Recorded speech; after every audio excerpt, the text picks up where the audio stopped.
The rumors are true. Colleen Conlon, have had surgery. Get in, losers. We're going lifting.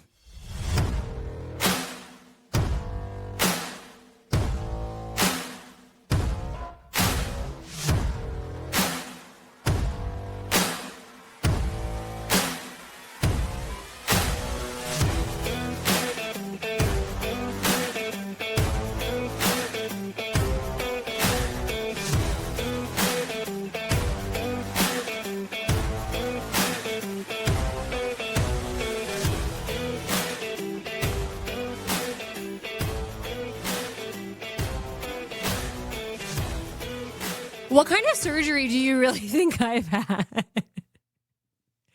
It's definitely not my boobs and it's definitely not my butt. I've had 4 abdominal surgeries and there's really nothing funny about anything that I've been through. But, I think sometimes we just have to kind of make light of certain situations. Otherwise, it gets heavy. And your girl here loves going into the darkness, but I love finding the light and laughter in the midst of being in the dark. So when I was 17, I had 3 abdominal surgeries within 2.5 weeks of each other. Now, if you're wondering what the fuck happened to you when you were 17, it was a wild ride. So initially it was my appendix. When they went in for my appendix, they saw this abnormally large ovarian cyst. They removed the cyst. There was an infection. There was this abscess. It was Christmas Eve. I was back in the hospital. Apparently, they thought I was going to die. I don't know. Sometimes, when you're 17 and people just tell you stories of things that happened, you're just like, well, is this real? Is it really that dramatic? But every time I bring my medical records to new doctors, they're just like, wow, that was a lot. And I'm just, yeah, I guess it was a lot. But sometimes, when you're a teenager, I don't know if it's a matter of dissociation or what, but it was a really intense time. And then 2.5 weeks after that procedure was done, they noticed that this cyst was coming back and it was extremely large. And they decided that they were going to remove the one ovary and fallopian tube. The first 2 procedures were done laparoscopically. And then the last one, I have this big, beautiful scar on my bikini line. That is definitely something that I'm actually really proud of. I had a conversation recently and I was talking to a woman about giving birth, and maybe this was just like the wrong time to have this conversation, but she said that she was really afraid of having to deliver her baby. And I was like, well, how do you feel about having a C-section? And she made a comment like, I would hate to have a scar on my body. And I'm thinking in my head, bitch, I love the scar on my body. It means I made it. It means I survived. Like, this is, how crazy is it that our bodies can go through these traumatic events and come back stronger? I mean, if my story alone doesn't give you hope that it is possible to be really strong, I don't know what will. Because listen, after I had these 3 surgeries, you want to know the kind of PT care I got? 0. There was no prescription to do anything afterwards. And I was at a point where I couldn't lay down by myself. I would need one of my parents to hold me and put me down in bed and bring me back up. My mom was the one who was helping me shower. And I don't know about you, but I think when we make it past puberty and then you need somebody else to help you shower, it's, you're grateful for somebody to support you and help you through a dark time, but there's like an element of just feeling really uncomfortable. I don't know that shame is the right word. Like, there's no shame in the body, but it's a little embarrassing to, maybe have your mom look at your boobs in your bush when you're 17. But I'm painting that picture for you to understand that I was not in a good place physically. And there was nothing that happened afterwards to get me better. My dad was really pushing, you just need to walk. We need to get up. We need to get you walking around. That was something that I did. And eventually I got back to the point where I could, work out. I mean, prior to this, I was crazy in terms of working out first thing in the morning. If you haven't listened to any previous seasons of the podcast, when I was in the 6th grade, I ended up developing a very serious eating disorder. And this was part of my story over the course of 10 years. And one of the things that was a part of this journey for me was waking up at 4 a.m. to work out before I went to school. Now, my workouts were nothing like what I do now. It was burning calories on the elliptical or on the treadmill.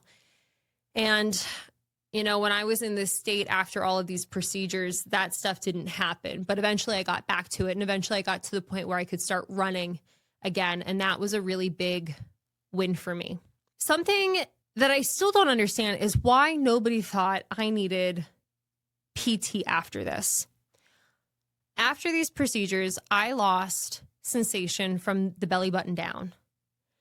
And, if you are somebody who believes in things like the body being all interconnected or emotions being connected to the body, I understand. I just put like 2 completely different things on the table for you, but the body keeps the score. So the trauma from those procedures, I believe there was a part of me holding on to that and then just not having this way to reconnect after having multiple traumas, not just one, but multiple traumas that are these surgeries happening back to back, was a lot for my body. It's a lot for anyone's body.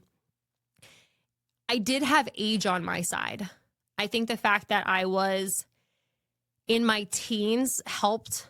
I think if I was, who I am now, experiencing this, my recovery would have been way stronger, because when you go into procedures or if something crazy happens and you already have muscle on your side, your recovery process is so much better than somebody who hasn't had anything.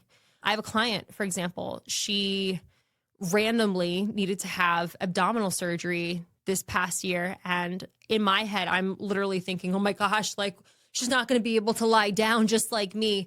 And she was back to doing her regular workout routine like 6 weeks later.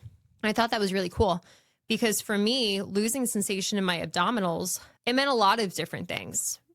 Not having that sensory awareness when I would do something like a crunch or a sit-up, I wouldn't feel my abs. Instead, I started to feel everything in my neck. Or, there's just different things in terms of how the body is connected, where these scars are, how low they are. Things that got, dysregulated would be like my pelvic floor. At the time when I had all of these procedures done, I was still a virgin. So I don't really know what sex would have been like before, but I can tell you, before working with a pelvic floor PT, I had a lot of pain with sex, be it intercourse, be it just reaching orgasm through, anything that was allowing me to get to that level of pleasure function. I don't really know what the word is I'm supposed to use with that, but you know what I'm saying. And that was really confusing. And it just made something like sex, which is already a complicated topic in and of itself, a little bit more complicated. And what's so frustrating is that anytime I talk to anyone now, it's like there's always a recovery plan, and I didn't get one. This is what actually helped me. Pelvic floor PT, but that's something that I found a little bit later. And that was something that I was kind of accidentally forced into a whole separate conversation. We can have it. It was visualization, and that came from getting started with the kettlebell. I remember going to group fitness classes because that's kind of the evolution of my fitness journey. I started doing a lot of cardio in my teens, and then I progressed to running, and then I progressed to group fitness classes before I ever found strength training and kettlebells. And I remember feeling like kind of a loser in group fitness classes because I would be asked to do these exercises that were like, technically I'm doing it, but I would be in so much pain trying to do them. Like, have you ever been in a group fitness class and the instructor's like, okay, now we're going to hold a hollow body, or now we're going to hold a plank. And it's like, you're doing it for like a minute, or you're doing it for multiple minutes. And for me, I couldn't feel any of that. Instead, I felt it all in my neck. And if I would drop to my knees, because I did look like somebody who probably takes group fitness classes, I would be called out and shamed in front of other people. And it felt like shit. I remember there was this point in time where I stopped, taking group fitness. I started teaching group fitness, and I was on this app.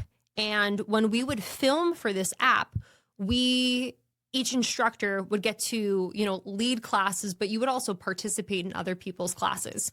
And I would never program something that I couldn't do myself, but I would be in other people's workouts and they would program things that I did not want to do because I felt the wrong muscles, and trying to have a conversation with people about that would just be really challenging. People just didn't seem to understand that. And I've been to all of these specialists trying to help rewire that connection between body and brain to turning my core back on. And it's just taken a really long time. When I found kettlebells, that's when things started clicking for me. And I think part of that has to do with the functionality of kettlebells. When you're doing exercises, at least in my experience, when it came to doing core work in a group fitness class, a lot of it was done supine. So supine is a position just when we are predominantly on our back doing core work. The cool thing with kettlebells is you are working the core in all of these standing positions. So if I'm holding a heavy weight, if I'm single arm swinging a kettlebell, if I'm racking it, there are all of these ways that we are working the abdominals in a very functional way. When you are training laying flat on your back, are you strengthening muscles? Yeah. Is it functional to how we operate in day-to-day life? If you are a mattress actress, maybe. But if you are spending the majority of, and I'm not saying that with disrespect, if you're a mattress actress, go off. But if you are somebody who is doing most of your life, sitting, standing, you're not on your back. If you start to train in a more authentic way, a functional way, it can help to turn on pieces that have been shut off.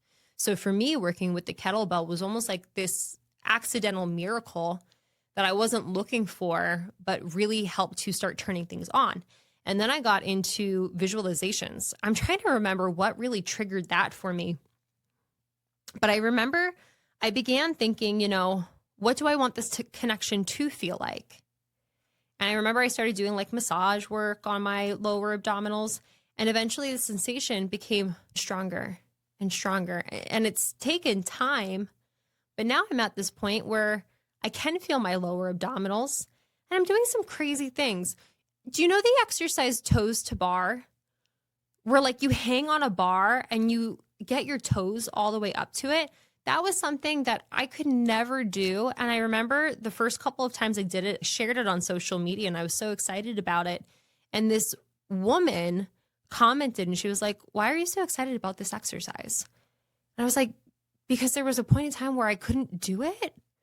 I never thought I would be able to do it, and I can do this. I have the sensation to be able to do it. I have the strength to be able to do it. And that felt like a huge win for me. Sometimes people aren't going to understand why certain things are such big deals to you, and they don't need to understand. If you see the win, celebrate it. Don't let anybody, make you feel like it should be discredited, because it shouldn't.